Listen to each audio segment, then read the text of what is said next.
صل على محمد وآل محمد اللهم صل على محمد وآل محمد اللهم صل على محمد وآل محمد اللهم صل على محمد وآل محمد اللهم صل على بسم اللہ الرحمن الرحیم۔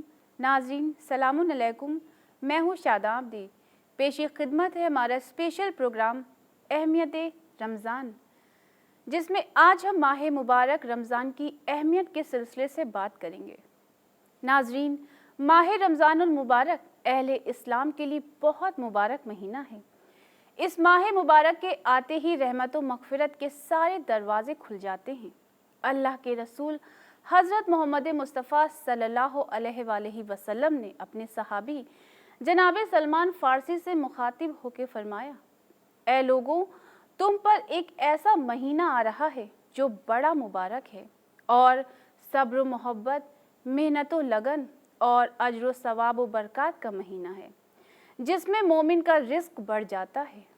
اسی سلسلے میں قرآن مجید کے سورہ بقرہ کی آیت نمبر 183 میں اعلان پروردگار ہو رہا ہے، اے ایمان لانے والو، تم پر روزے اس لیے فرض کیے گئے جیسے تم سے پہلے لوگوں پر فرض کیے گئے تھے، تاکہ تم پرہیزگار بن جاؤ۔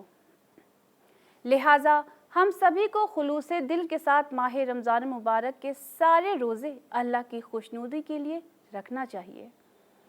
چھٹے امام حضرت جعفر صادق علیہ السلام نے ماہ رمضان المبارک کی اہمیت کے سلسلے سے ارشاد فرمایا ہے، بس اپنے نفس سے جنگ کرو، اس لیے کہ اس مہینے میں تمہارا رزق اور روزی معین ہوتی ہے۔ واقعاً جب ماہ مبارک رمضان آتا ہے تو ہر ایک کے چہرے پر خوشی اور مسرت جھلکنے لگتی ہے اور پورا عالم اسلام رمضان المبارک کی برکات و رحمت کے نور سے جگمگا اٹھتا ہے۔ اور کیوں نہ ہو، کیونکہ اسی مہینے میں پروردگار عالم نے قرآن مجید کو نازل فرمایا، جیسا کہ سورہ بقرہ کی آیت نمبر 185 میں اعلان پروردگار ہو رہا ہے، ماہ رمضان المبارک جس میں ہم نے قرآن نازل کیا، لہٰذا اس مبارک مہینے کی مبارک کتاب سے ہمیں فائدہ حاصل کرنا چاہیے، اس میں بتائی گئی باتوں پر غور و فکر کرنا چاہیے اور تلاوت قرآن کر کے زیادہ سے زیادہ ثواب حاصل کرنا چاہیے۔ ماہ رمضان کو نیکیوں کا موسم بہار کہا جاتا ہے۔ جس طرح سے موسم بہار میں ہر طرف سبزہ ہی سبزہ نظر آتا ہے، ٹھیک اسی طرح سے ماہ رمضان المبارک میں بھی نیکیوں کی بہار آتی ہے۔ جو شخص عام دنوں میں عبادت سے دور رہتا ہے، وہ بھی ماہ رمضان المبارک میں عبادت گزار انسان بن جاتا ہے۔ استقبال ماہ رمضان کے سلسلے سے امام زین العابدین علیہ السلام کی دعا ہے، جس میں آپ نے فرمایا ہے، اس اللہ کے لیے حمد و ستائش ہے جس نے ہمیں اپنا دین عطا فرمایا، اپنی ملت میں سے قرار دے کر امتیاز بخشا اور اپنے لطف و احسان کی راہوں پر چلایا، تاکہ ہم اس کے فضل و کرم سے ان راستوں پر چل کر اس کی خوشنودی حاصل کریں، ایسی ہم جسے وہ قبول فرمائے اور جس کی وجہ سے وہ ہم سے راضی ہو جائے۔ تمام تعریف اس اللہ کے لیے ہے جس نے اپنے لطف و احسان کے راستوں میں سے ایک راستہ اپنے اس مہینے کو قرار دیا، یعنی رمضان کا مہینہ، اسلام کا مہینہ، پاکیزگی کا مہینہ، عبادت و قیام کا مہینہ۔ امام کی اس دعا کی ایک ایک لائن سے یہ ثابت ہو جاتا ہے کہ واقعاً ماہ رمضان ہمارے لیے اللہ کی طرف سے بھیجا گیا ایک قیمتی تحفہ ہے، اور اللہ نے ہمیں اتنی قوت و طاقت عطا کی ہے کہ ہم ماہ رمضان المبارک کے سارے روزے رکھ سکیں تاکہ وہ ہم سے راضی ہو جائے۔ کہا جاتا ہے کہ اس مہینے میں اللہ اور بندے کے درمیان دوری بہت کم ہوتی ہے، انسان مذہب کے قریب ہوتا ہے، اللہ پر یقین میں اضافہ ہوتا ہے۔ اس مہینے میں لوگوں کے دلوں میں ایک دوسرے کے لیے محبت، ایثار و قربانی دیکھنے کے لیے ملتی ہے۔ لہٰذا ہماری ذمہ داری ہے کہ ہم پروردگار عالم کی خوشی کا ہر وقت خیال رکھیں۔ جو خدا ہم سے اچھے کام کروانا چاہتا ہے تو ہم وہ سارے کام انجام دیں، وہ بولے جو خدا کو پسند ہو، اور ان تمام کاموں سے اپنے آپ کو بچائیں جسے خدا ناپسند فرماتا ہے۔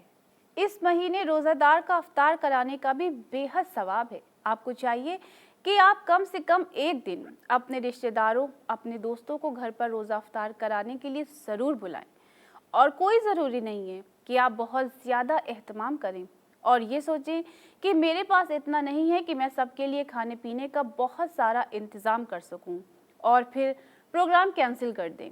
نہیں، آپ صرف ایک کھجور اور صرف پانی ہی پلا کر 70 گنا ثواب کے حقدار بن سکتے ہیں۔ اسی سے متعلق زمانے رسول کا ایک واقعہ آپ کی خدمت میں پیش کرتی چلوں۔ ایک روز رسول خدا صلی اللہ علیہ وآلہ وسلم سے ایک صحابی نے دریافت کیا، یا رسول اللہ، اگر ہم کسی کا روزہ افطار کرانا چاہتے ہوں لیکن ہمارے پاس اتنی گنجائش نہ ہو تو ہم کیا کریں؟ آپ نے فرمایا، تم پریشان نہ ہو، تم صرف کھجور اور پانی سے ہی افطار کرا سکتے ہو، یہ اللہ کی بارگاہ میں قبول ہو جائے گا۔ یعنی اگر ہمارے پاس اتنے پیسے نہیں ہیں، اتنی مالی گنجائش نہیں ہے کہ ہم کسی کو افطار میں کھانا کھلا سکیں، تو اس کے لیے ہمیں زیادہ پریشان ہونے کی ضرورت بالکل نہیں ہے۔ یہ مہینہ سماج کے غریب اور ضرورت مند انسانوں کے ساتھ ہمدردی کرنے کا سبق دیتا ہے۔ ماہ رمضان میں صدقے کا بہت زیادہ ثواب ہے۔ عام دنوں میں دیے جانے والا صدقہ اور ماہ رمضان میں دیے جانے والے صدقے میں زمین و آسمان کا فرق ہے، لہٰذا اس مہینے میں ضرورت مندوں، غریبوں کا زیادہ سے زیادہ خیال رکھنا چاہیے۔ یہی وجہ ہے کہ ماہ رمضان ختم ہوتے ہی ہر مسلمان پر زکوٰۃ فطرہ دینا واجب ہے، یہاں تک کہ وہ بچہ جو عید کی رات غروب سے پہلے پیدا ہوا ہے، اس کا فطرہ بھی اس کے ذمہ دار افراد پر واجب ہے، اور ضروری ہے کہ اس فطرے کو اس کے مستحق افراد تک جلد سے جلد پہنچایا جائے۔ لوگوں کو فطرہ دینے کا حکم دیا گیا ہے، کوشش کریں جلد سے جلد فطرہ ادا کریں۔ ماہ رمضان المبارک سے متعلق ہمیں بہت ساری احادیث سننے کو ملتی ہیں جسے ہم سن لیتے ہیں، لیکن کیا واقعاً ہم اس پر عمل بھی کرتے ہیں؟ ایمانداری کے ساتھ اگر ہم اپنا جائزہ لیں تو کیا واقعی ہم لوگ غریبوں، ناداروں کی اسی طرح سے مدد کرتے ہیں جیسی کرنی چاہیے؟ صرف فطرہ دے کر ہم یہ سمجھتے ہیں کہ ہم نے اپنا حق ادا کر دیا ہے۔ جب اللہ کی راہ میں دینے کی بات آتی ہے تو ہمارے پاس سے صرف چند روپے ہی نکلتے ہیں، لیکن جب ہم اپنی شاپنگ کے لیے مارکیٹ جاتے ہیں تو وہاں ہزاروں روپے خرچ کر دیتے ہیں۔ کوئی ضرورت مند ہمارے پاس آتا ہے تو اس وقت ہم کو اپنی ضرورتیں یاد آنے لگتی ہیں۔ اگر اس مہینے ہم اپنی ضرورتوں اور خواہشوں کو کم کریں اور یہی رقم ضرورت مندوں کو دے دیں تو یہ ہمارے لیے بے حد اجر و ثواب کا باعث ہوگا، کیونکہ اس مہینے میں کی گئی نیکی کا اجر اللہ کئی گنا بڑھا کر دیتا ہے۔ یوں تو انسان کو پوری زندگی غلط کاموں سے دور رہنے کے لیے بتا دیا گیا ہے، لیکن اس مہینے خاص طور سے بندوں کو غلط کاموں سے دور رہنے کی ہدایت دی گئی ہے تاکہ بندے نیک انسان بنے۔ رمضان کے مہینے میں کسی کے ساتھ لڑائی جھگڑا کرنے کے لیے منع فرمایا گیا ہے، یہاں تک کہ کسی جھگڑے کو دیکھنے تک کو منع کیا گیا ہے۔ اسی طرح سے اس مہینے خاص طور سے کسی کی برائی نہ کریں، کسی سے جھوٹ نہ بولیں، کسی کو غلط بات نہ کہیں، کسی کو پریشان نہ کریں، کسی کو اپنی وجہ سے کوئی تکلیف نہ ہونے دیں۔ اگر آپ ان سبھی باتوں کا خیال رکھیں گے تو آپ ثواب کے حقدار ہوں گے۔ روزے کے ذریعے انسان اللہ کا نیک بندہ بنتا ہے اور اس کے قریب ہو جاتا ہے۔ روزہ صرف بھوکے پیاسے رہنے کا نام نہیں ہے، بلکہ ضروری ہے کہ انسان پورے وجود کے ساتھ روزہ رکھے، جیسے روزہ انسان کے ہر حصے کا ہوتا ہے۔ دراصل روزہ انسان کے ہر حصے کا ہوتا ہے۔ جیسے آنکھ کے روزے کا مطلب ہے برا مت دیکھو، کان کے روزے کا مطلب ہے کہ کچھ برا نہ سنو، زبان کے روزے کا مطلب ہے کوئی غلط بات نہ کہو۔ ماہ رمضان ہمیں صرف اور صرف نیک کام کرنے کی ہدایت دیتا ہے، اپنے نفس کو کیسے قابو میں رکھنا ہے یہ سکھاتا ہے۔